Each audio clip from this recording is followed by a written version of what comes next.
안녕하세요. 스미더스입니다. 오늘은 말이죠. 아까 낮에 트위터에서 제가 예고해 드린 대로 윤석열 검찰총장의 이제 징계위원회에서 그 징계 사유라고 하는 그 내용의 이제 전문이 공개가 되었습니다. 내용을 보면 이제 최강욱 현 이제 열린당 대표이자 비례의원이 마치 윤석열을 좀 깔려고 언론에 이제 이걸 공개를 한 것 같은데, 내용을 보면 오히려 징계위원회가 얼마나 부실했는지를 알 수 있는 중요한 자료가 된다고 판단되기 때문에 제가 오늘 정문실에서 이걸 이제 좀 읽어보려고 합니다. 같이 읽고 내용을 검토하는 시간을 가져보려고 합니다.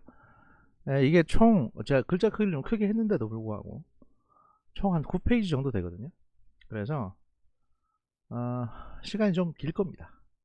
그래서 이제 이거를 뭐 1부, 2부 나누지 않고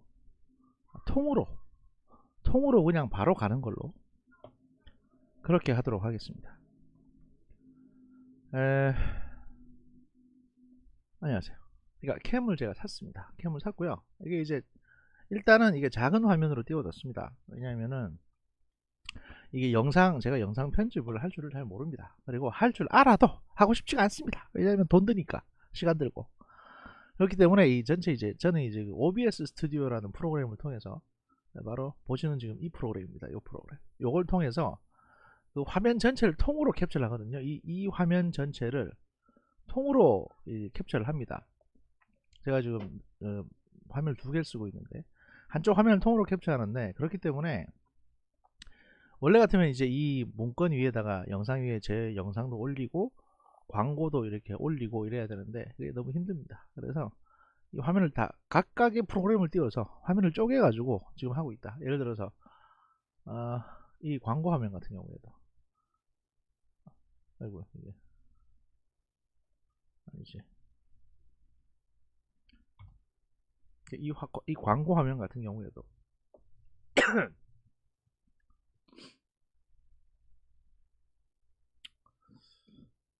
괜히 건드렸네. 그 잠시만요. 예, 이 광고 화면 같은 경우에도 이렇게 이제 움직인다. 이것만 따로 이렇게 움직이는 겁니다. 왜냐하면 그냥 화면 위에 화면이기 때문에. 그래서 이제 이걸 설명드리려다가 꼬여가지고 작살이 났다 라는 말씀드리고요. 꼬였네요. 스텝이죠. 그리고 이제 이건 캠 화면입니다. 제가 캠을 최근에 또 화상회의를 꼭 해야 될 일이 있어가지고 하나 샀습니다. 결국에는 이거 안 사려고 그랬는데 샀어요. 산 김에 한번 써보자 이렇게 해서 제가 또 캠 화면을 띄웠고요.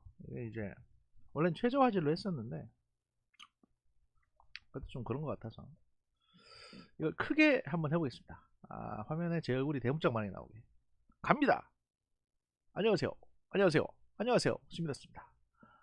눈에 광기가 보이지 않습니까? 이게 힘듭니다. 힘듭니다. 빨리 좀 이게 구독자가 좀 늘어가지고 저도 이제 이렇게 좀 뭐랄까요, 좀 영향력 있는 방송을 했으면 싶은데, 또 바꿔 말하면 구독자가 는다는 게 뭔 의미가 있겠습니까? 어차피 뭐 제가 돈 받는 것도 아니고, 그렇죠? 근데 뭐 그렇습니다. 계속 크게 띄워놓으면 제가 민망하니까 일단 바로 밑으로 내리도록 하겠습니다. 아무튼 그렇습니다. 그래서 오늘 시간에는 이 징계 사유, 징계 양형의 이유, 이 문건이 과연 이 징계 사유가 과연 합리적인가, 이 징계 2개월을 때릴만 한가, 정직 2개월을 때릴 만한 사유인가에 대해서 같이 보고자 합니다. 이건 상식적인 분들이 내용을 쭉 보면 판단할 수 있는 부분입니다. 가보겠습니다. 징계 양정의 이유, 심의 의결의 개요가 있고 밑에 또 본문이 나옵니다. 징계 청구 사유 중에 1. 주요 사건 재판부 분석 문건의 작성 및 배포. 2. 채널A 사건 관련 감찰 방해. 3. 채널A 사건 관련 수사 방해. 4. 정치적 중립에 관한 부적절한 언행 등 위신 손상의 사유는 징계 사유가 있다고 판단하고 징계위원회는 검찰총장 윤석열을 정직 2월에 처한다는 의결을 하였음. 그 외에 언론사 사주와의 부적절한 교류, 감찰에 관한 협조 의무 위반 등 감찰 불응의 징계 사유는 인정되나 징계 사유로 삼지 아니하는 것이 타당하다고 인정되어 불문 결정을 하였고, 그 밖에 채널A 사건 감찰 관련 정보 유출, 또 그 한명숙 전 총리 사건 감찰 관련 감찰 방해 사유는 증거 부족으로 무혐의 결정하였습니다. 그러니까 언론사 사주 만난 거나 감찰 협조 의무 안 한 거는 그냥 불문에 붙이겠다. 그러니까 이건 징계 사유는 안 됐다. 징계 사유로는 안 봤다는 거죠. 그러면 징계 사유가 총 뭐냐? 4개. 재판부 분석. 그다음에 채널A 사건 감찰 방해, 채널A 사건 수사 방해. 근데 채널A 사건 사실 실체가 없습니다. 그다음에 정치적 중립에 관한 부적절한 언행. 이것도 사실은요. 아니 저 검찰총장 관두고 제가 국민을 위해서 봉사하려고 뭐 생각하고 있다. 이게 다거든요. 그러면 이것도 말도 안 되고 이게 또 말이 안 된다고 하면 그냥 징계 사유가 이거 하나밖에 없어요. 주요 사건 재판부 분석 문건의 작성 및 배포. 판사 사찰한 게 징계 사유다는 얘기죠. 근데 판사들은 이거 사찰 아니라고 했거든요. 결국에는 이 징계 심의서 내용에 보면 징계 사유가 없습니다. 딱 말이 안 돼요, 이게. 그러니까 스스로 엉뚱한 징계를 했다라는 걸 솔직히 인정하고 있는 문건이 되는 겁니다. 계속 봅시다. 징계 사유 인정 이유. 이게 이제 검사에 대한 징계위원회는 일반적인 회사의 이제 청문위원회나 뭐 징계위원회하고 좀 다릅니다. 왜냐하면 검사는 이제 헌법상에 또 법률상에 신분이 보장되어 있는 어떤 사람들이기 때문에 징계를 할 때 거의 재판처럼 벌어집니다. 징계가. 그래서 그 사유가 분명해야 되고요. 또 당사자 충분한 소명의 기회도 줘야 되고 그렇습니다. 그래서 제가 이렇게 빡치는 겁니다. 징계 사유 인정 이유. 1번 주요 사건 재판부 분석 문건의 작성 및 배포. 대검 수사정보정책관실의 사무분장 관련이라고 해서 재판부 분석 문건 작성 및 배포는 검찰청 사무기구에 관한 규정에 따른 대검 수사정보정책관실 분장 사무에도 포함되어 있지 않음. 근데 이거는 징계위원회의 판단이고요. 이 범정, 옛날에 이름이 뭐였냐면 이게 저 범죄정보센터였거든요. 그래서 범정이라고 불렀는데 검찰청 범죄정보센터. 뭐든지 할 수 있습니다. 왜냐하면 범죄정보 관련한 일이기 때문에. 이런 식으로 만약에 아니라고 따질 것 같으면 그 경찰청 정보국에서 여러 이제 민간인 총리 후보자나 이런 사람 장관 후보자들에 대해서 사찰하는 것도 원래는 불법이에요. 그렇게 되면. 왜냐하면 경찰청 정보국은 형사사건에 관한 이제 범죄정보만 수집하게 돼 있거든요. 그러니까 일단 말이 안 되는 얘기입니다. 아무튼 위 규정 3조 4의 1항은 수사정보와 자료의 수집, 분석 및 관리에 관하여 대검 차장검사를 보조하기 위하여 수사정보정책관을 두고 그 밑에 수사정보 1 담당관 및 수사정보 2 담당관을 둔다고 규정하여 수정관실, 그러니까 수사정보관실에서 수집 관리할 수 있는 정보가 수사정보임을 분명히 하고 있어요. 근데 이게 사실 말 같지도 않은 얘기고요. 아무튼 재판부 분석 문건의 내용. 문건에는 재판부의 정치적, 이념적 성향을 단정적으로 규정하여 법관의 부정적 이미지를 만들기 위해 필요한 정보들이 포함되어 있음. 여기에서 예를 들었다는 거. 자, 이걸 읽어봅시다. 뭐 때문에 이렇게 생각하는지. 예를 들어 정교조 법의 노조 철회를 요구하며 경찰과 충돌한 시위대 4명에 각 징역 1년 6월, 집행유예 4년 이라는 부분을 보면 이 부분이 전달하고자 하는 정보는 이거는 그러니까 감찰관실의 그 개인 생각인 거예요. 이 부분은 박은정 감찰 뭐시인가 하여튼 그 인간의 개인 생각인 겁니다. 정교조 법의 노조 철회 요구의 위법성, 시위의 위법성, 이를 막으려는 경찰의 고충, 더군다나 이 3주 상해를 가했고 검사는 실형을 구형했음에도 불구하고, 선고도 아니죠. 구형이지 멍청아. 실형을 구형했음에도 정교조에 대한 온정적인 태도를 보였다는 것이라고 보임. 그러니까 실제로 온정적인 태도를 보였다고 보고서에 적혀 있는 게 아니라 이게 감찰관실에서 이렇게 해석을 한다는 거예요. 그런데 과연 판사는, 그러면 이 판사는 정교조에 대해서 온정적인 태도를 보였던 걸까요? 선고 내용 보시죠. 징역 1년 먹었고요. 1년 6개월 먹었고 집행유예 4년을 먹었습니다. 이게 온정적입니까? 이거 실형 선고예요. 전과자가 되는 겁니다. 징역 1년 6월에 집행유예 4년이 떨어졌는데, 아니 이게 어떻게 온정적인 태도입니까? 근데 이거를 온정적인 태도를 보였다고 분석을 하고 있습니다. 박은정, 그 양반은. 이는 정교조 판사라는 이미지를 만들어내고 있다. 이것도 감찰관실의 단정적인 표현이에요. 또 대학 시절 시위 참가 전력으로 군무원 채용시험 최종 합격 취소가 취소된 원고가 공군 참모총장을 상대로 낸 불합격 처분 시효소송 승소 판결이라는 부분이 전달하려는 정보는 이렇게 그 취소 소송에서 이제 원고 승소 판결을 내렸는데, 그러니까 이제 공군의 군무원이 되려는 사람이 대학교 때 시위 전력이 있어서 채용하지 않았는데 시위 전력자 편을 들었다라는 것이라고 보임. 아니 근데 진짜 이거 쌍욕 나오네. 아니 근데 이거는 당연히 인권의 측면에서 당연히 이렇게 선고해 줘야 되는 거 아닙니까? 근데 이렇게 해줬는데, 이렇게 해줬다고 썼다고 해서 이걸 가지고 시위 전력자 편들어주는 판사라고 평가를 했다고 지가 생각하고 있어. 오히려 박은정 감찰관의 머리가 좀 굉장히 그 뭐랄까 전두환의 신군부 못지않은 그런 보수적인 머리라고 생각을 하거든요. 지금 이거 어떻게 그렇게 생각할 수 있는 겁니까? 아무튼 이는 학생운동 지지 좌익 판사라는 이미지를 만들어 내기에 적합함. 이게 전부 다 그러니까 보고서 내용이 아니고 박은정이 이렇게 본다는 얘기입니다. 우리법 연구회 출신이라는 것 역시 해당 법관을 손쉽게 규정짓기 위한 정보에 해당하고, 실제 우리법 연구회 출신이라는 이유로 언론에서 재판부를 편향된 판결이라고 공격해도 한 사례들이 있음. 참 편향되네 진짜. 또한 모욕적이고 명예훼손적인 내용이 포함되어 있음. 자, 그럼 또 뭘까요? 주관이 뚜렷하다기보다는 여론이나 주변 분위기에 영향을 많이 받는다는 평. 행정처 16년도 무리야기 법관 리스트에 포함됐다.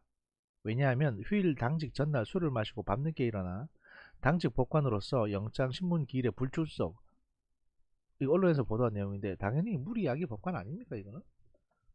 그리고 다소 보여주기식 진행을 원하여 검사에게 검사석이 아닌 법정 중앙 증인석으로 나와 일어서서 쟁점 PT를 진행하도록 함 등 이 그런 부류인 것임. 그러니까 이렇게 그 어떤 그 판사에 대해서 평가를 했는데, 분석을 했는데, 이걸 가지고 판사를 모욕했다는 겁니다. 이 박은정 감찰관의 의견은 저는 솔직히 이해가 잘 안 가요. 그런 식으로 따지면 본인은 지금 윤석열 총장을 거의 살인 수준으로 지금 인격 살인을 하고 있거든요. 아무튼 계속 보겠습니다. 이러다가 시간 너무 오래 갈 것 같은데. 특히 행정처 16년도 무리하게 법관 리스트 포함에 대한 부분에서는 이 내용은 언론에는 그와 같이 상세한 내용이 보도되지 않았고 실제 무리야기 법관 리스트에 그와 동일한 내용이 포함되어 있는 것으로 확인되었음. 이 말은 징계위원회가 이 사건 징계 절차에서 서울중앙지법 형사 35부에 대한 사실조회 결과에 따르면 실제 재판 기록에 그와 같은 내용이 포함되어 있다. 그렇다면 공판 검사들이 재판 기록에서 확보했거나 속칭 사법농단 수사팀이 수사 과정에서 확보한 무리야기 법관 리스트 중 해당 정보를 그대로 수사정보정책관실에 제공한 것이라고 봄이 상당하다. 그건 당연히 그럴 수 있죠. 정보라는 게 어디로든지 들어오면 그걸 다 정리해서 리스트업을 하는 게 당연한 거 아니겠습니까? 그 밖에 재판부 분석 문건 내용도 대체로 해당 정보를 제시하면 일반인이 그 법관이 어떤 사람이라는 이미지를 쉽게 만들어낼 수 있는 내용을 정보를 가지고 있음. 문제는 근데요, 이 리스트, 이 분석 문건을 대검수사정보정책관실이 만들어서 일반인에게 제출한 게 아니지 않습니까? 이거 공문서예요. 공문서고 그 다음에 정보 관련 문건입니다. 이건 철저하게 대외비로 관리가 되는 문건이에요.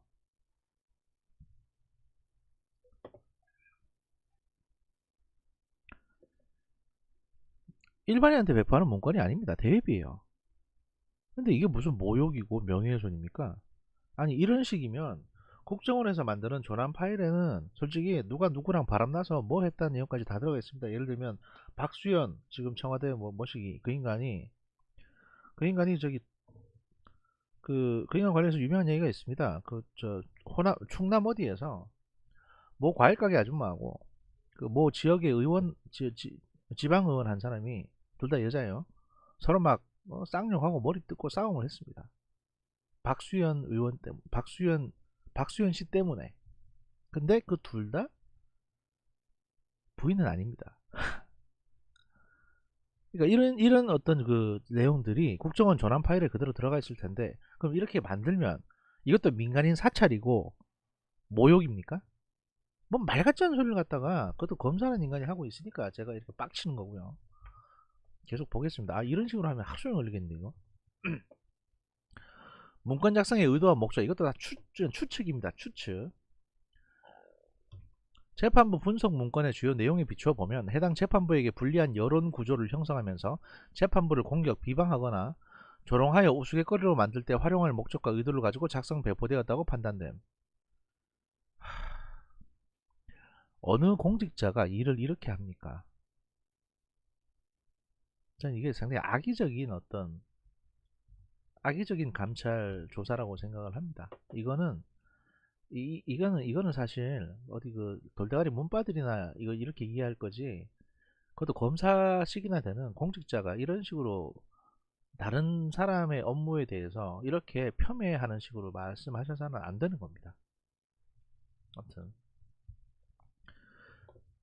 결론 징계 혐의자가 재판부 분석 문건을 작성 배포할 것을 지시한 것은 법관의 개인정보를 아무런 법령의 근거 없이 유법하게 수집하여 정보 수집 과정에 관여하지 않은 제3자에게 제공한 것으로 개인정보보호법 뭐 블라블라블라 위반 행위다라고 했는데 문제는 그 윤석열 총장이 이거 만들라고 지시한 적도 없어요.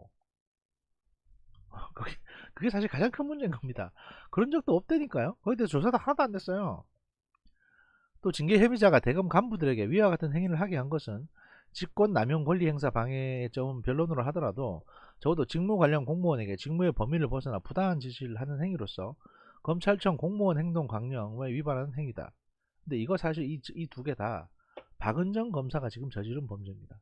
이 문건을 타이핑한 박은정 그러니까 요거 이 징계 문건을 타이핑한 박은정 검사의 범죄 행위이기도 합니다. 지금 수사받고 있고요. 두 번째, 채널A 사건에 대한 감찰 방해 및 수사 방해, 회피 의무. 징계 혐의자는 2020년 3월 31일 MBC 보도 이후부터 채널A 사건의 감찰 및 수사에서 회피하여야 했음. 왜? 아니, 채널A 사건이 윤석열하고 뭔 관계가 있는데 이걸 회피해야 됩니까?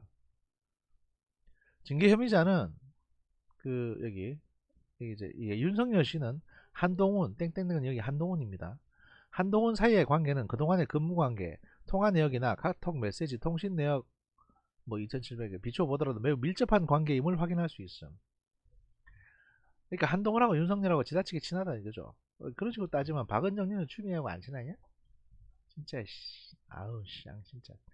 채널이 사건은 한동훈과 윤석열의 공모 여부가 쟁점이 될 수밖에 없는 사건이었음. 그럼에도 징계 혐의자는 이 사건에서 스스로 회피를 하지 않았고 3월 31일 MBC 보도 이후 약 4월 7일경까지 약 8회 동안 110회에 달하는 통신을 주고받기까지 하였어.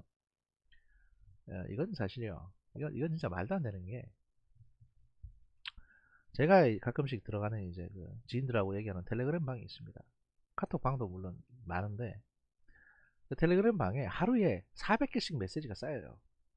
그런 식으로 따지면 나는 뭐 그 양반들하고 뭐 부부관계냐고 말 같지 않은 소리를 진짜. 아무튼 땡땡땡 본인이 관련 사실을 부인하고 있고 그러니까 이제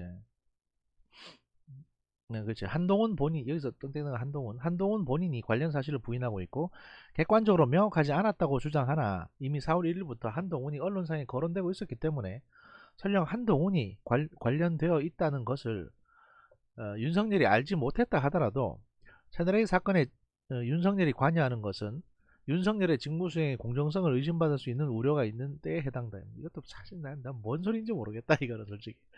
야, 지금 검찰총장한테 관여하지 말라 그러면 막말로 지금 그 뭐 강기정이니 조국이니 또 추미애니 그 밑에 지금 한 4년 동안 이 모든 일에 에? 이 모든 어떤 그 민주당 인사들이 어떤 범죄 행각들이 있는데, 그럼 여기에 대통령은 4년 동안 아무 일도 하지 말고 손 놓고 있어야 된다는 얘기밖에 더 돼요? 포괄적으로 권한을 갖고 있는 대통령이.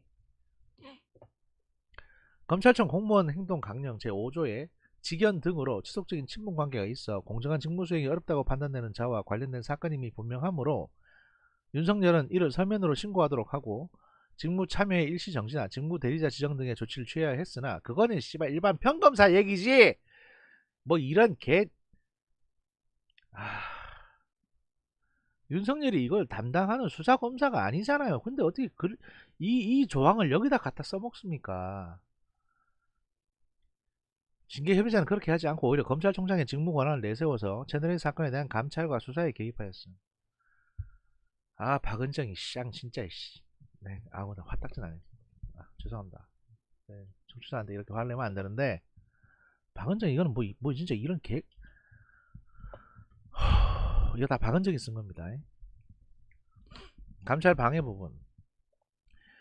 대검 훈령인 대검찰청 감찰본부의 설치 및 운영 규정 4조에는 감찰본부의 독립성을 명시적으로 규정하고 있습니다. 감찰부장은 고검 검사급 이상의 검사의 비위조사에 관해서는 감찰 개시 사실과 그 결과만을 검찰총장에게 보고하도록 되어 있습니다. 무엇보다 이 사건 감찰 방해 부분에서 윤석열에 대한 비난 가능성은 윤석열이 대검 감찰부의 감찰을 중단시켜 신속한 수사로의 전환 가능성이 차단되었고, 뭐 실무자들이 다 수사 반대했는데 게다가 감찰을 뭘 중단시켜요? 이게 감찰건이 아니고 그 대검 인권부에 조사하라고 했잖아요. 그러니까 2020년 4월 1일부터 4월 17일 사이에 징계 혐의자가 윤석열이 진상조사를 지시한 대검 인권부는 방송사의 협조를 구하고 있을 뿐 실제로 별다른 진상조사를 하지 못하고 있었던 상황에서 영장을 안 줬는데, 야 니네들이 영장을 안 쳐줬으니까 당연히 방송사의 협조만 구하지, 그럼 이게 수사사건이냐? 아이씨, 하지 말까 이거? 화딱지 나는데. 한동훈 등은 자신의 휴대전화 노트북을 포맷했고, 이제 한동훈이 아니구나. 여기서 한동훈이 아니고 이거 이동재, 채널A 기자인 이동재는 자신의 휴대전화 노트북을 포맷했고 카톡 메시지를 모두 삭제했으며 대역을 시켜 그 한동훈의 목소리를 흉내내어 녹음하려고 하는 등 매우 적극적인 증거인멸 시도를 하였다는 점에 있음. 참 씨발. 채널A 사건은 먼저 위 사건은 중대상 직무상 비위로서 공무상 비밀누설 또는 강요미수 등의 범죄에 해당할 수 있는 사건이었던 점, 한동훈이 관련이 있었으면 그랬겠지. 근데 아니거든요. 다음, 대검 감찰부는 검찰 공무원의 비위를 조사하고 그 비위와 관련된 범죄를 수사할 수 있는 점. 지랄하네. 검찰 공무원의 비위가 없는데 뭔 조사를 해. 그동안 중대 비위 혐의에 대하여는 처음부터 감찰 차원에서 진상 확인과 비위 조사, 범죄 혐의 발견 시 신속한 수사 전환의 방식으로 감찰과 수사가 진행되어 왔던 점. 근데 총장 명령은 왜 안 따릅니까? 대검 감찰부면 총장 직속기관인데. 채널A 기자와 검찰 고위 관계자 간의 검언 유착 의혹 보도 직후 해당 기자의 노트북 등에 보관된 녹음 파일 등을 즉각 확보하는 등 신속한 감찰 및 수사 전환이 필요했던 사건으로 판단되었던 점 등에 비추어. 근데 채널A 사건이라는 게 도대체 뭐냐고요. 아무것도 실체가 없어요 지금. 법원에서 이거 증거 이거 이상하게 확보했다고 영장까지 취소했습니다. 진상 확인부터 감찰부에서 담당하는 것이 당연하였던 것으로 판단됨. 근데 왜 감찰부에서 이렇게 뛰어드는 걸 막았냐면 이 감찰부 자체가 너무 편협하게 뛰어들었다는 거예요. 이 사건에서. 왜냐하면 추미애가 빡쳐가지고 대검 감찰부에 직접 지시를 했고 대검 감찰부가 뛰어든 겁니다. 이건 아니죠. 추미애 법무장관은 대검 감찰부에 지시할 권한이 없습니다. 총장한테 얘기해서 총장이 이걸 지휘하는 겁니다. 근데 이걸 절차를 건너뛰어 버렸고, 아무리 뭐 가깝게 느껴진다고 하더라도 객관적인 증거가 없는 한 총장한테 지휘를 맡겼어야 되는 거예요. 근데 총장 뛰어넘었습니다. 그래서 총장이 여기에 개입을 한 거예요. 야 니네 왜 내 말 안 듣냐?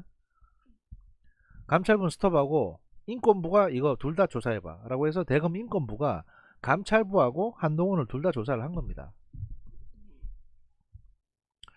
결국 2020년 3월 31일 MBC에서 계속 MBC 얘기 나오죠.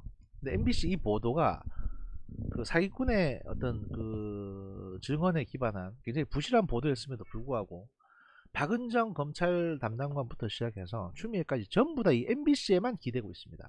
MBC가 뭐라고? 얘들이 뭘 했는데? MBC가 뭐 검찰이에요? 수사기관입니까? 채널A 기자와 검찰 고위직 관계자 간의 검언유착 의혹 보도 직후 해당 기자의 노트북이 보관되어 있는 검찰 고위 관계자의 음성 파일 등을 신속하게 확보하고 한동훈에 대한 신속한 감찰 및 수사가 진행되어야 함에도 징계 혐의자의 측근을 보호하기 위해 수사와 감찰 권한이 있는 대검 감찰부의 감찰 중단을 지시한 것으로 징계 혐의자는 의무를 위반했다 이렇게 지금 나오고 있는데요. 이 노트북에 한동훈의 목소리는 없었습니다. 그리고 이 노트북도 서울중앙지검에서 당사자의 동의도 구하지 않고 절차에 위반되게, 그러니까 판사가 영장을 줬는데 그 영장의 어떤 구성 범위에 위배되게 영장 집행을 해서 영장이 취소돼서 이 노트북이나 뭐 포맷된 전화기나 이런 데에서 확보된 모든 증거는 다 증거 능력이 지금 사라진 상태입니다. 그러면 이 사건은 사건이 아닌 거예요. 심지어 노트북 안에 음성 파일도 없었고, 수사 방해 부분, 징계 혐의자는 앞서 회피 의무 부분에서 살폈듯이 당연히 처음부터 회피하였어야 했고, 이게 가장 큰 문제인데 박은정 감찰 담당관은 지금 뭐 이 징계위원회도 마찬가지고 자꾸 회피를 해야 된다고 하는데, 이거는 나중에 결과를 알고 나서 지금 밀어붙이는 거 아닙니까? 이렇게 그 회피해야 된다는 근거가 뭐냐면, 야 너 한동훈하고 친하잖아 이거예요. 가족 관계냐고. 그리고 검찰총장이 밑에 있는 부하들하고 안 친한 사람이 어디 있어요? 그런 식으로 따지면 검찰총장은 뭐 조국이나 대통령하고는 안 친하냐?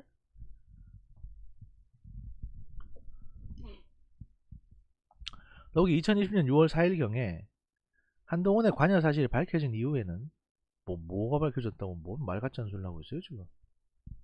서울중앙지검에서 시행한 공문 등을 통해 공식적으로 스스로 지휘감독권을 포기하였으며 이후 이 지휘감독권을 회수한다는 그 어떠한 조치도 취한 적이 없음에도 대검 부장회의의 부장들이나 서울중앙지검 수사팀 그 누구에게도 지휘감독권을 회수하여 행사하겠다는 언급을 한 적이 없었음. 전 도대체 이게 뭔 개소리인지 모르겠어요. 한동훈의 관여 사실이 밝혀진 적도 없고 내용도 없습니다. 그러한 상황에서 징계 혐의자 윤석열은 그 땡땡땡 변호인의 주장을 받아들여 검찰총장이 구성을 주도하는 등 개입할 수 있는 전문수사 자문단 소집을 강행하여, 당연히 절차인데요 이거는, 수사를 중단시키려 시도했음. 기도 안 찬. 아니 수사 자문단 소집을 하면 수사가 중단된다는 보장이 있어요? 자문단에서 결정하는 부분인데. 결국에 어떻게 된지 아세요?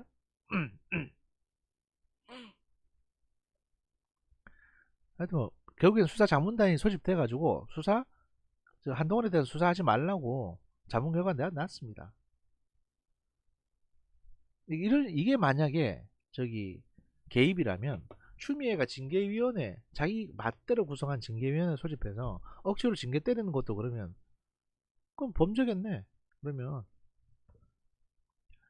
6월 19일 대검 부장회의에서 자문단 소집이 결정되지 않았음에도 징계 혐의자는 자문단 소집을 고집하면서 형사 1과장과 함께 자문단 후보 명단을 일방적으로 준비했고, 급기야 6월 29일 서울중앙지검이 이의제의권을 행사하면서 후보를 추천하지 않는다는 빌미로 대검 부장 및 일부 과장들 회의를 소집해서 징계 혐의자와 형사 1과정에 일방적으로 마련한 후보 명단을 토대로 위원을 선정하고자 하였으나, 이에 대검 부장들은 후보 선정 회의실에서 퇴장한 상태로 남아있던 일부 과장들이 후보를 선정하는 사태에 이르렀음. 뭐 당연히 대검 부장들이야 눈치 본다고 나왔겠죠. 추미애 꽂은 애들인데. 이에 법무부 장관이 7월 2일경에 징계 혐의자에게 자문단을 중단하는 내용의 수사 지휘권을 발동하는 지각이 이르러서야 마지못해 이를 수용하였던 것임. 그거 뭐 어쩌라고. 그래서 결국에는 수사 자문단 소집됐어요. 그래가지고 수사 자문단에서 어떤 내용을 결론을 냈냐, 내용을 다 검토해 봤는데 한동훈에 대해서 확인된 사항이 안 보인다. 한동훈에 대해서는 수사하지 마라. 왜냐하면 수사할 건덕지가 없는 사건이다. 채널의 이동재 기자에 대해서만 수사해라 라고 했습니다. 뭐가 문제입니까? 결국엔 윤석열 말이 맞잖아요 이게 지금. 근데 도대체 윤석열 총장이 뭐를 그렇게 징계받을 만한 일을 했다는 겁니까? 오히려 법무부 장관, 추미애 법무장관, 한동훈 씨와 그 이동재 기자간의 녹취록을 보면 추미애 법무부 장관의 뒷담화 까는 게 되게 많거든요. 어디 가나 저런 인간이라고. 오히려 이게 추미애 법무장관하고 관련된 사건이기 때문에 오히려 이해관계자는 추미애 법무부 장관이고 본인은 여기에 대해서 아무것도 하지 말았어야 돼요. 이런 논리면은. 왜냐면 자기 뒷담화 깐 거 지금 조사하는데 자기가 수사권을 행사하는 거잖아요. 그러니까 자기들 논리 자체를 자기들이 지금 뻔뻔스럽게도 이거야말로 사실 적반하장이라니까요. 이게 뭔 자랑이라고 이걸 이렇게 써놨다는 겁니까?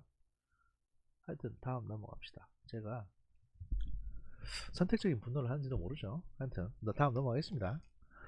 정치적 중립에 관한 부적절한 언행 등 위신 손상. 이게 사실 제일 빡치는 부분인데 2020년 10월 23일 국회 법사위 회의실에서 있었던 대검 국정감사에서 윤석열은 기관 증인으로 출석하여 의원들의 질의에 다음과 같이 문답하였음. A 의원, 대통령께서도 소임을 다하라고 하셨고 그래서 사퇴하지 않겠다고 하셨는데 지금 언론에서는 대통령 후보로 여론조사까지 되고 있거든요. 임기 마치고 나서 정치하실 겁니까? 라고 물어봅니다. 사실 이런 개인적인 질문을 임기 마치고 나서 뭐 할지 말지에 대해서 국회의원이 왜 묻는지도 사실 의문이긴 한데 기관 증인에다가 하여튼 뭐 이게 무슨 인사청문회도 아니고 자 여기 띄워서 보겠습니다. 윤석열 그렇게 저는 지금 제가 제 직무를 다 하는 것만으로도 다른 생각을 할 겨를도 없고 제가 또 향후 거취에 대해서 얘기하는 것은 적절하지 않습니다. 다만 퇴임하고 나면 제가 소임을 다 마치고 나면 저도 지금까지 살아오면서 우리 사회에 많은 혜택을 받은 사람이기 때문에 우리 사회와 국민들을 위해서 어떻게 봉사할지 그런 방법은 천천히 퇴임하고 나서 한번 생각해 보겠습니다. 지금은 제가 뭐 이렇게 얘기를 합니다. 그래서 A 의원이 다시 물어봅니다. 그 방법에는 정치도 들어갑니까? 라고 윤석열 씨가 답변합니다. 글쎄 그것은 제가 지금 말씀드리기가 어렵습니다. 라고 답변합니다. 왜냐면 한다 안 한다를 말하는 것 자체가 사실은 공무원으로서 해서 안 된 얘기죠. 그러자 다시 B 의원이 끼어듭니다. 총장님 정치가 아니라고 얘기 안 하시는 거 보니까 정치를 할 수도 있다는 얘기로 들리는데요. 제가 참고로 오늘 쭉 얘기를 들어보면 총장님이 국민의당 위원님들하고 되게 호흡이 잘 맞으세요. 여러가지 판단도 비슷하시고 뭐 이런 새끼가 다 있대 진짜 말하는 싸가지하고는 화를 가라앉히겠습니다. 국민의힘당 그쵸 마음이 격정적일 때는 여기 마인드랩 공간정신건강의학과를 생각하시면 됩니다. 신경정신외과예요. 국민의힘당 근데 총장님이 정무감각이 별로 없으시잖아요. 니보다 많다 이 새끼야. 저도 총장님에 비해서 정치를 더 잘하는지 모르겠지만 국민의힘 사람들이 아직도 국정농단에 대해서 반성을 안 한 사람들이에요. 국정농단. 그래서 저분들하고 호흡이 맞고 의견이 같거나 하면은 별로 좋은 길이 아니다. 한번 참고로 생각을 해보십시오. 이게 누구냐, 제가 기억날 것 같아요. 이게 김종민 의원이었거든요. 민주당. 윤석열 씨가 예 라고 얘기합니다. 그러니까 A 의원 아마 이게 김용민 의원 같은데 A 의원이 사람이 많이 바뀌었어. 아이씨 말 진짜 뭐가 바뀌어 사람이 많이 바뀌었다는 게 도대체 뭔 소리예요? 김용민 의원님 사람이 많이 바뀌었다는 게 도대체 뭔 소리입니까? 그럼 니네가 범죄를 저지르지 말든가 그랬어야 되는 거 아니에요? 하여튼 이런 내용 이런 발언이 있었다는 건데 이게 징계사유라는 거예요 지금. 윤석열의 이 발언 이후 언론에서 대단히 큰 주목을 받았는데 이 발언은 검찰총장 퇴임 후 정치 활동을 할 가능성을 열어둔 것으로 해석될 수 있는 발언이기 때문이었음. 그건 네 생각이지 병신아. 그리고 여론조사가 뭐 어쨌다 62%였다 이런 것들인데 이거 여론조사 해달라고 윤석열 씨가 의뢰한 것도 아닙니다. 그렇지 않습니까? 뭐 어쨌든 넘어갑시다.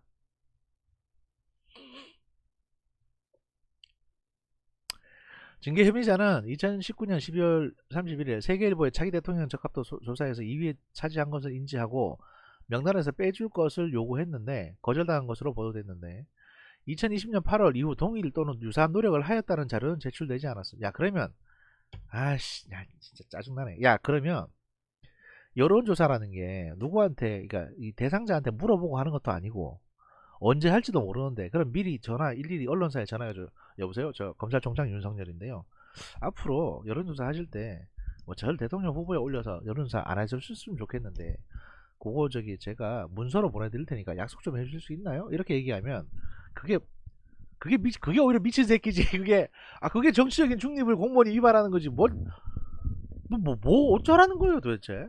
인기 많은 것도 죄냐고. 일 잘하니까 인기 많은 거지. 이건 그냥 질투잖아요. 질투 아닙니까? 헌법 제7조 2항은 공무원의 신분과 정치적 중립성을 법률로서 보장할 것을 규정하고 있습니다. 이 조항의 뜻은 뭐 그래 뭐 이거 역관제를 지향하고 정권 교체에 따른 국가 재정의 중단 혼란 어쩌고 저쩌고 공무원의 그 독립성, 그래 알아. 그래 그 얘긴데, 그래 그 얘긴데 알았어. 그 얘긴데 이러한 정치적인 중립성은 검찰총장에게 더욱 강조되어야 합니다. 변호인도 강조하는 것과 같이 검찰총장의 임기제를 규정하는 이유로 바로 정치적 중립성의 확보에 있기 때문이다. 그런데 징계 혐의자가 국회 국정감사장에서 한 위 발언에는 정치라는 말이 일체 들어가 있진 않다. 그래 안 했잖아 정치라는 얘기를. 근데 징계 혐의자에게 질의한 국회의원을 포함한 여러 국회의원들은 징계 혐의자의 발언을 퇴임 후 정치활동을 할 수 있다는 긍정적인 의사표시로 받아들였고, 그건 민주당 의원들이나, 야 범죄 저지른 민주당 의원들이나 그렇게 받아들인 거예요. 니들이 겁나니까. 많은 국민들도 인식을 같이 하고 있음. 이런 문건은요 사실은 이 징계 판결문이나 이런 데 들어가면 안 됩니다. 왜냐하면 많은 국민 누구 말하는 건데요. 이거 많은 국민이라고 그냥 퉁쳐가지고 이 문건을 작성한 박은정이나 뭐 이런 인간들의 의견을 대변하는 것 뿐이지, 많은 국민, 사람 이름 한번 얘기해보세요. 많은 국민 몇 명이나 이걸 인식을 같이 했냐고.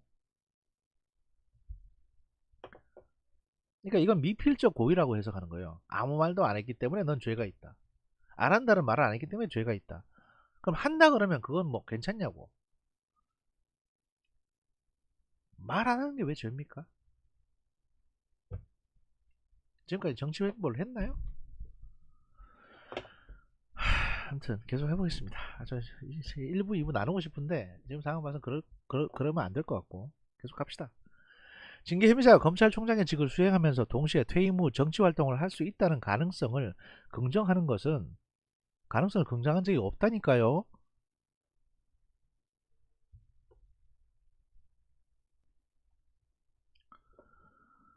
징계 혐의자가 검찰총장직을 수행하면서 동시에 퇴임 후 정치활동을 할 수 있다는 가능성을 긍정하는 것은, 가능성을 긍정하는 것은 이게 뭡니까?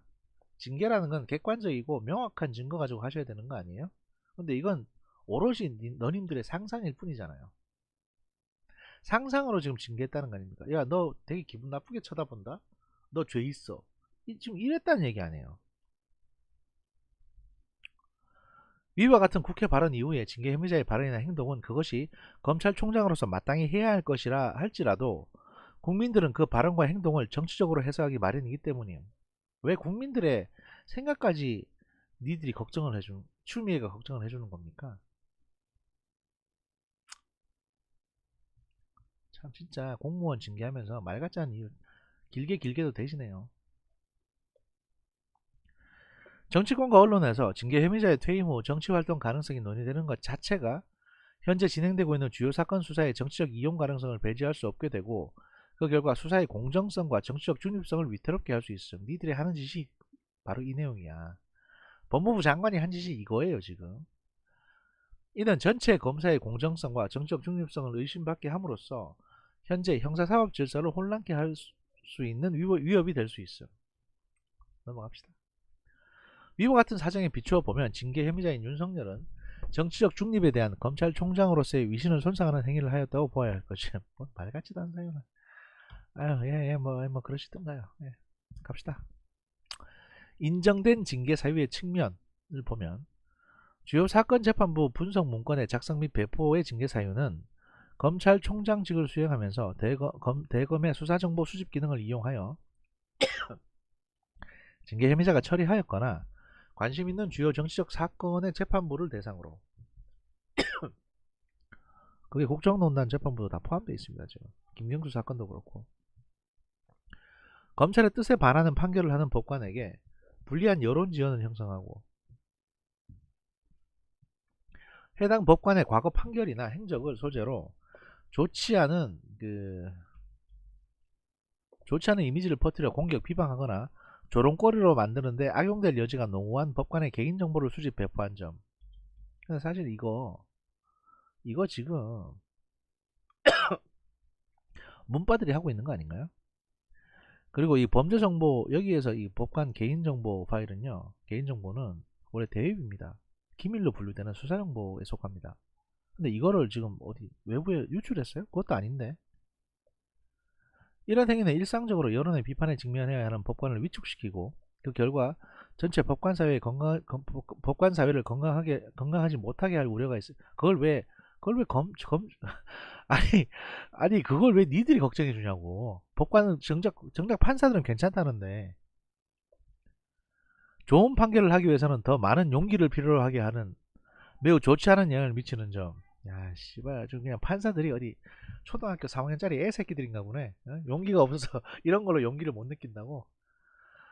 어떤 경위에서든 법관의 정치적, 이념적 성향에 관한 개인정보를 수집 배포하는 것은 검찰 사무를 총괄하는 검찰청에 해서는 안 될 일이었다는 말같지도 않은 소리야. 국정원장은 그러면 할 때마다 그럼 다 총살당하게? 하여튼 진짜 이런 게 징계 사유입니까 이게? 이게 수사기관의 장을 징계하는데 이런 사유로, 아, 네, 읽어 내려갈수록 점점 빡쳐서 내가, 아우, 야, 진짜 내가, 아, 진짜, 잠시만요. 잠시만.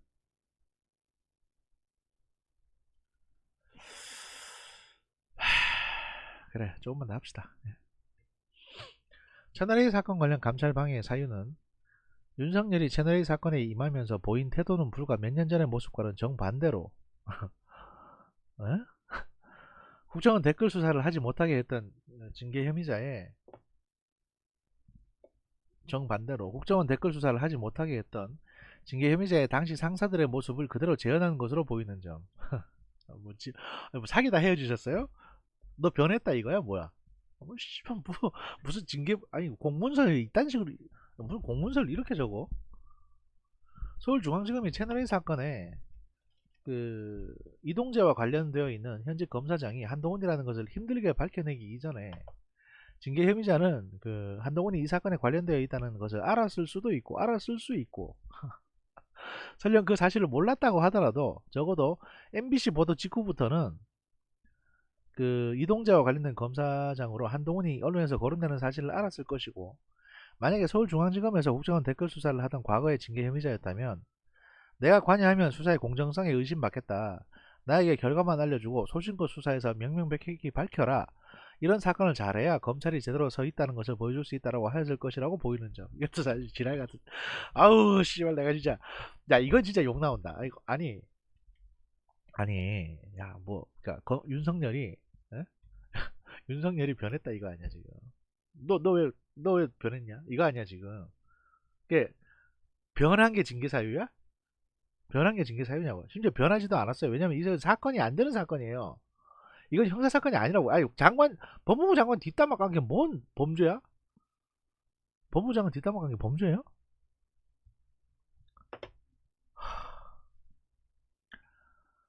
더구나 징계 혐의자의 최측근 관련 사건이었으므로 당연히 스스로 회피해야 될 법적 의무가 있었던 점. 가족이면 회피하지.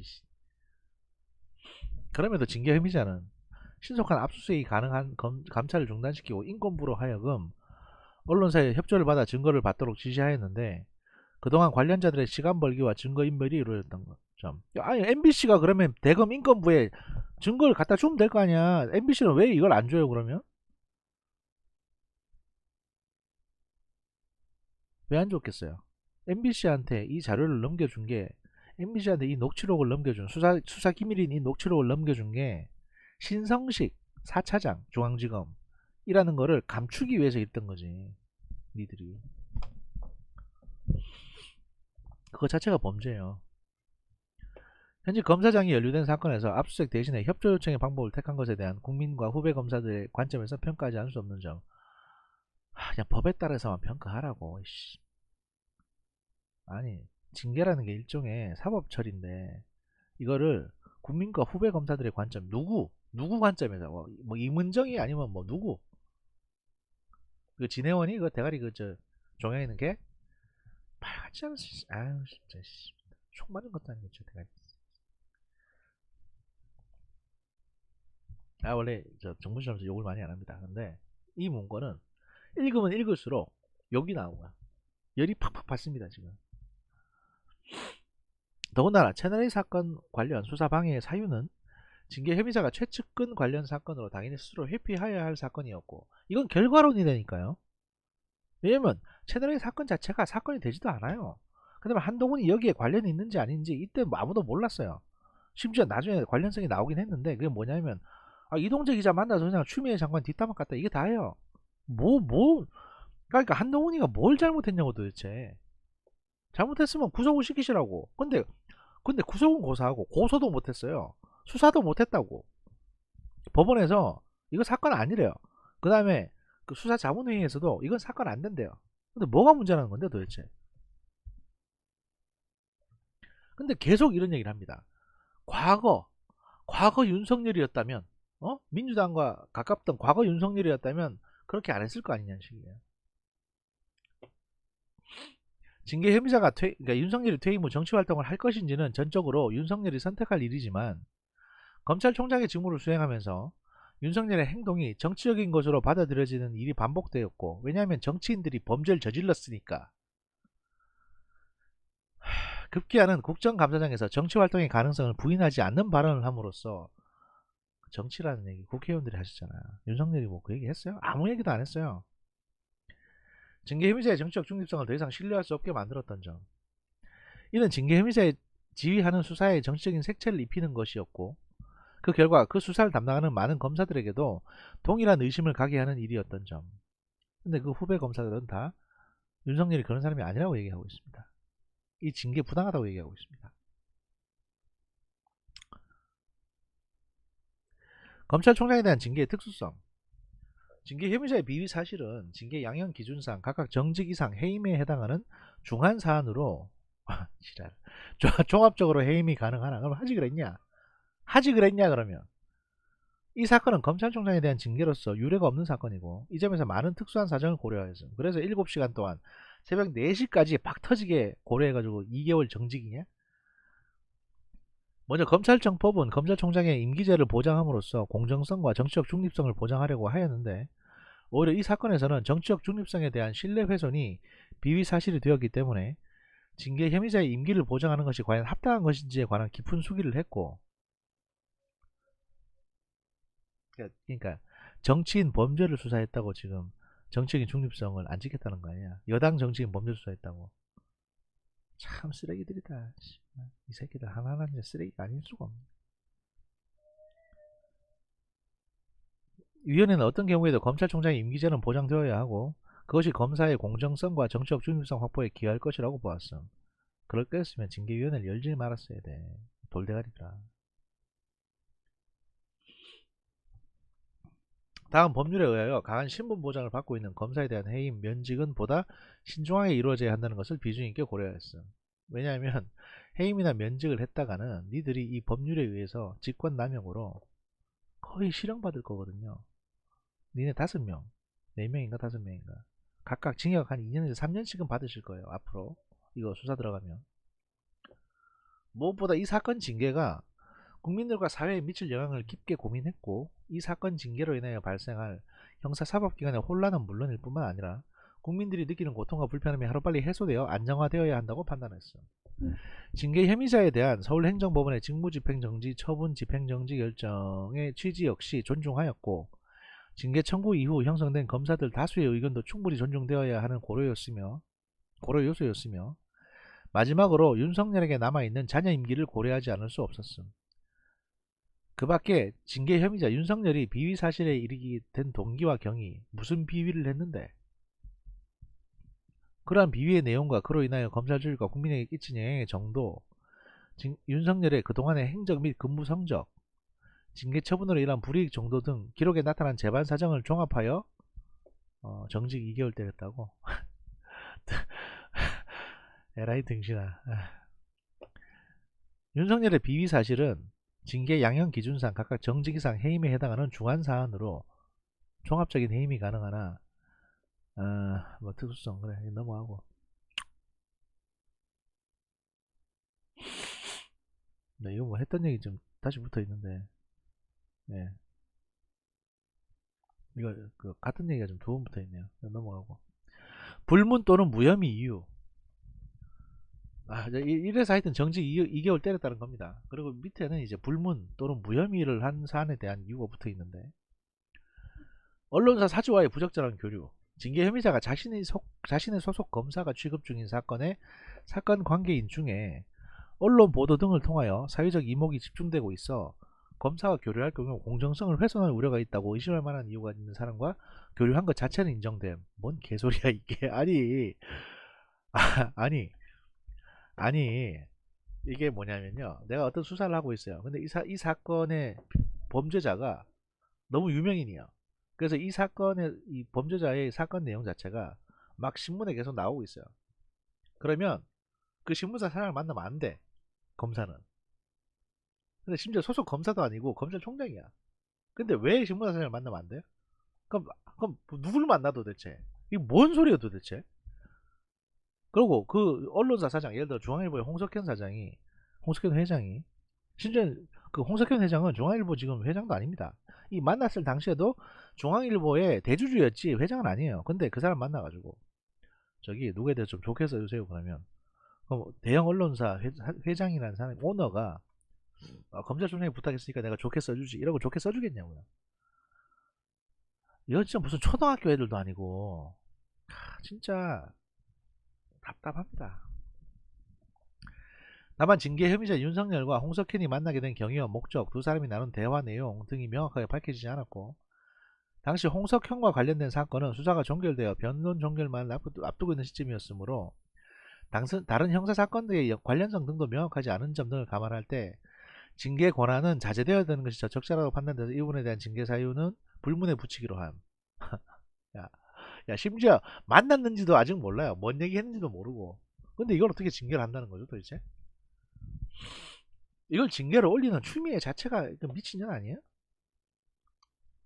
제가 트위터에서 웬만하면 그 성별 관련한 욕은 안 합니다. 무슨 년 이런 얘기 안 해요. 놈이나 년이나. 그래서 그냥 무조건 새끼라고 쓰거든요. 근데 제가 유일하게 연소리 하는 사람이 두 사람이 있습니다. 하나가 윤미향이고 다른 하나가 추미애입니다. 왜냐면 그 두 사람은요, 대한민국의 국익에 어마어마한 해를 끼쳤습니다. 윤미향이 한 짓은 우리가 일본에게 요구할 수 있는 모든 윤리적인 어떤 기준에서 대한민국의 윤리적인 우월성을 흠집을 냈어요. 윤미향 씨는 대일 관계에 있어서.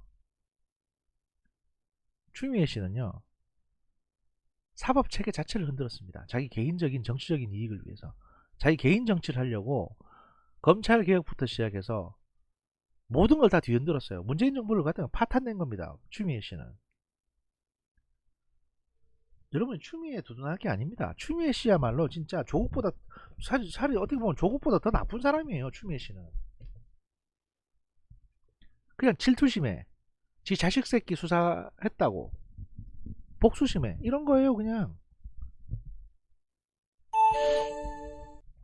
추미애 씨가 처음 들어올 때부터 이랬던 거 아니잖아요. 근데 점점 사람이 흑화됐습니다. 그 결과가 지금 이겁니다. 거대하게 문재인 정부의 구정부를 뒤집어 씌우고 나가버렸습니다. 이게 웃고 즐길 일이 아닙니다. 결코.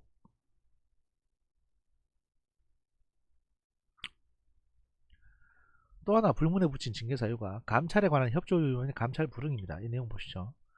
이 사건 징계 청구는 징계 혐의자인 윤석열 씨가 검찰총장으로서의 직무상 의무를 위반하였는지 또는 검찰총장으로서의 위신을 손상하였는지를 묻고 그에 기초하여 징계 양정을 하여야 하는 사안인데, 감찰 과정에서 비롯된 이 부분의 징계 청구 사유를 비위사실로 인정하고 이 부분을 포함한 비위사실에 기초하여 징계 양정을 하는 것은 오히려 이 사건 징계 청구의 본질적 의미를 훼손할 가능성이 있다. 그러니까 감찰 과정에서 있었던 일을 왜 징계 사유에 올리냐는 거예요. 이건 틀린 말은 아니죠. 이러한 이유에서 징계위원회는 이 부분의 징계 청구 사유 중에 2020년 11월 17일 방문조사 예정서 수령을 거부한 점과 2020년 11월 19일 방문 조사를 사실상 거부한 점에 대해서는 불문에 붙이기로 했다. 왜냐면 징계 신청을 하면서 그 징계 사유를 조사하려고 보냈다가 거부당한 거를 왜 이걸 다 정리해서 징계위원회에 또 올리냐는 거예요. 그러니까 이거는 여기서 안 다루는 게 맞다라고 판단을 한 거죠. 왜냐면 이거 자체가 워낙 건도 안 되기 때문에. 사실 이건 건도 안 되는 건이에요. 왜냐하면 검찰총장 어떤 조직의 기관장입니다. 검찰총장을 조사하는데 평검사 2명을 떨렁 보내가 아무 연락도 없이 평검사 2명을 떨렁 보내가지고 조사 좀 해주십시오라고 한 거예요. 심지어 그 평검사를 보냈는데 그 평검사의 직속 상관, 그 위에 상관이 몰랐어요. 얘들이 갔는 줄도. 이거 쉽게 설명드리면 국방부 장관이 육군 참모총장에 대해서 뭔가 조사할 게 있어가지고 뭐 소위 2명을 보낸 겁니다. 국방부 장관이 아무 때나 전화해가지고 자기 밑에 있는 소위 2명을 보내서 조사해라. 근데 원래 이거 하려면요, 헌병대 쪽에 직접 연락해가지고 헌병사령관한테 연락해서 그 헌병사령관이 담당 지휘 절차를 밟아가지고 보내거나 아니면 국방부의 뭐 특명감찰단이나 이쪽 사람들을 보내가지고 참모총장한테 정식으로 요청을 해야 되는 거예요. 그것도 소위 2명이 딸랑 가는 게 아니라 뭐 대령이나 뭐 적어도 이제 별 하나짜리가 가서 저희가 이렇게 조사를 해야 됩니다 라고 해야 됩니다. 근데 그걸 다 절차를 무시했어요. 심지어 12.12 때 전두환도 12.12 때 전두환도 정승화 육군참모총장에게 대령 2사람을 보냈습니다. 대령 2사람. 근데 추미애는 거기 소위 2명을 떨렁 보낸 거예요. 연락도 없이. 12.12 때 전두환은 정승화한테 어떻게 했냐, 그 전날 본인이 직접 보안사령관이자 합동수사본부장인 전두환이 직접 정승화 사령관한테 연락해가지고 그 참고로 뭐 보고드릴 게 있어서 그 저희 밑에 그 대공처장이랑 인사처장을 보내겠습니다. 그래서 대령 2명 보내겠다고 그 허락을 받고 그럼 보내 약속을 받고 그 다음에 보냈어요. 근데 추미애는 아무것도 안 한 거야. 상명하복이 어떤 조직 문화, 상하 조직 구조에서 이 문화, 가오가 문화인 검찰 조직이나 뭐 군도 마찬가지입니다만 다른 모든 공직 사회도 마찬가지입니다. 일반 회사도 그렇고 이건 진짜 해서는 안 될 짓입니다.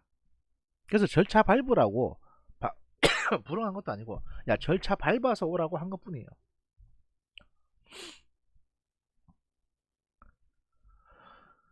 하여튼 뭐 넘어가고 그 다음에 채널A 사건 관련 감찰 관련 정보 유출 이건 징계 청구 사유는 이 건 징계 청구 사유는 2020년 4월 7일 4시 15분 경에 그 한동훈에 대해서 정식으로 감찰에 착수한 대검 감찰부장 한동수로부터 감찰 개시 보고서를 첨부한 감찰 착수 사실을 문자 메시지로 받자 그 사실을 언론에 알려 4월 8일 새벽 3시경에 관련 기사가 보고되게 하였다는 것이나 이랬다는 거죠. 근데 이렇게 해서 이거 징계해달라고 올렸는데 박은정하고 추미애가. 근데 윤석열이 이 내용을 언론에 알렸다는 사실을 인정할 자료가 없어요. 지금 증거가 없어요. 그냥 야 윤석열이 기자한테 알려주지 않았겠냐? 이런 의심만 가지고 징계해달라고 올린 거예요. 어디 뭐 타로 카드라도 하십니까? 추미애 장관은. 그 다음에 한명숙 전 총리 사건 관련 감찰 방해. 이 건 징계 청구 사유는 2020년 4월 17일 법무부에서 대검 감찰부로 이첩한 한명숙 전 총리에 대한 과거 정치자금법 위반 사건의 수사검사들에 대한 모해 위증 교사 등 위법 수사 관련 감찰 민원에 대하여 2020년 5월 28일경에 대검 감찰부장이 감찰 3과로 배당하고 위 검사들에 대해서 직접 감찰 조사를 진행하려고 하자 감찰을 중단시키기 위해 위 민원 사건을 수사 및 감찰 권한이 없는 인권부로 재배당하고 서울중앙지검 인권감독관실로 그 원본이 아니라 사본을 이첩하도록 지시하였다는 것이다. 근데 이 사건도요 이미 대법원 재판이 다 끝났는데 지금 대검 감찰부가 이걸 왜 조사합니까? 그러니까 일단 인권부에 보내서 야 사실 확인 좀 해봐 라고 한 겁니다. 대검 인권부는 뭐냐면 그 경찰의 민원실 같은 곳이에요. 그러니까 이게 대검 인권부가 사실은 이제 감찰관실 역할을 지금 하고 있는데 감찰관이 나간다는 거는 일단 그 해당 당사자 공무원은 이제 직무 배제가 되는 거고, 감찰을 받았다는 것만으로도 인사상의 불이익을 받습니다. 왜냐하면 이게 인사기록 카드에 다 남아요. 그래서 건도 안 되는 건데, 내용을 보니까 중요한 건이 아닌 것 같은데 무조건 감찰할 수는 없는 거예요. 그러니까 이런 건들에 대해서는 만약에 확인해 봤는데 별건 아니다, 그러면 그 사람은 괜히 자기 일하는 것만 방해된 겁니다. 인사기록 카드에 불이익만 남고. 그러니까 인권부라는 걸 만들어서 인권부로 재배당을 한 겁니다. 이게 지 맘에 안 들고 한명수 건이었기 때문에 빡쳤다는 거죠. 징계 혐의자는 당초 이 사건이 법무부로부터 위첩된 민원 사건을 감찰 창과에서 인권부로 재배당해서 서울중앙지검 인권감독관에게 내려보내라는 지시가 적절한지 여부는 변론으로 명백히 위법 지시라고 볼 수 없는 점. 이건 검찰총장의 권한이거든요. 대검 차장검사에 의해 이 사건의 민원 사건이 원본이 아니라 사본으로 서울중앙지검에 이첩된 결과가 초래되었으나 징계 혐의자가 처음부터 이를 지시하였거나 알고 있었다고 볼 만한 자료가 없는 점. 왜냐면 윤석열이 한 일도 아니에요. 그래서 이걸 뭘 징계권으로 올리냐라고 해서 이것도 배제한 겁니다. 이게 끝입니다. 끝인데 딱 1시간 1분 11초 됐습니다. 이걸 쭉 보고 나니까 괜히 했다 싶고요. 그 다음에 이게 법원에 올라가지 않습니까? 이 내용으로. 아마 이것도 법원에 다 제출될 겁니다. 만약에 판사가 이 내용을 읽고 야 이런 걸로 징계를 했어? 라고 했을 경우에, 왜냐면 이게 실체적인 증거가 하나도 없어요. 심지어 징계 사유라고 했던 것조차도 뭐 정치 안 한다는 말을 안 했다, 그 다음에 판사 사찰했다. 근데 지금 판사들은 판사 사찰 아니라고 하고 있고, 정치 안 하겠다고 안 했다는 말 자체는 징계 사유가 될 수가 없습니다. 그러면 이 정직 2개월은 결과가 뻔히 보이는 겁니다. 문제는, 제가 문제 삼고 싶은 거는, 문재인 대통령이 변호사 출신이고 이 내용에 대해서 무지한 사람이 아닌데도 불구하고 추미애 씨 사표를 받기 위해서 여기다 설명을 했다는 게 사실 좀 문제라고 생각합니다. 왜냐면 이거 나중에 두고 문재인 대통령한테도 안 좋을 것 같습니다. 제가 이 정도로 징계 의유서가 이렇게 엉망진창일 줄은 몰랐거든요. 그래도 뭐라도 증거라도 지들이 만들어 놓은, 하다못해 증거라도 조작해서 붙였을 거라고 생각을 했는데 아무 내용이 없어요. 그냥 쓰레기, 아무 내용이 없어요. 그냥 법관 사찰한 거, 그 다음에 저기 정치 안 하겠다고 한 거, 이 두 개밖에 없는 겁니다. 징계 사유라는 게. 이걸로 검찰총장을 징계를 해요? 미친 거지.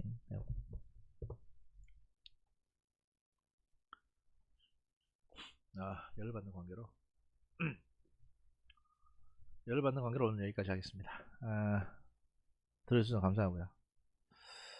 저희 또 건강하시고, 네. 너무 열이 받아서 뭐 할 말이 없네요. 또 뵙겠습니다. 감사합니다.